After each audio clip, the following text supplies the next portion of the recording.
ផ្លូ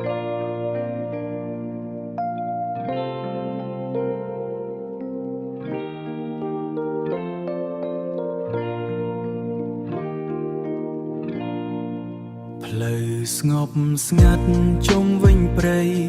សំឡេងខ្យល់ដូចភ្លេងដៃកាន់ដៃជាមួយអូនដំណើរនេះចាប់ផ្ដើមហើយភ្លៀងស្រាលធ្លាក់លើផ្លូវខ្យល់ត្រជាក់ប៉ះប៉ះបេះដូងថ្ងៃនេះមានតែយើងពីរនាក់ដើរលេងក្នុងអង្គរម៉ូតូតូចរត់តាមផ្លូវព្រៃ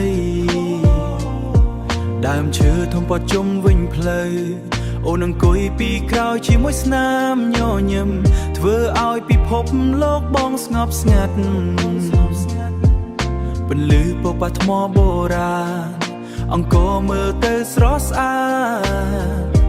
បងជិះម៉ូតូជាមួយអូនផ្លូវវែងឆ្ងាយក៏មិនរញរាពេលមានអូននៅក្បែរបងអង្គរស្ងប់ស្ងាត់ថ្ងៃនេះដូចពិភពសម្រាប់យើងពីរនាក់ជិះម៉ូតូជុំវិញអង្គរខ្យល់បក់ស្រាលជាមួយអូនមើលប្រាសាទស្ងប់ស្ងាត់បេះដូងបងមានតែអូនពីអង្គរវត្តទៅតាប្រងដូចកំពុងរស់ក្នុងសបិនថ្ងៃនេះមានតែយើងពីរនាក់ស្នេហាយើងនៅក្នុងអង្គរអង្គរអង្គរ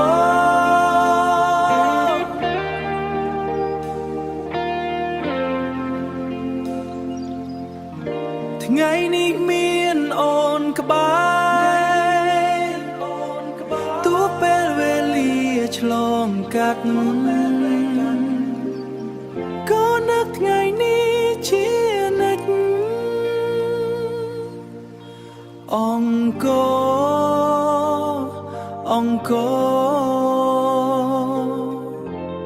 ស្នេហាយើងនៅក្នុងអង្គរ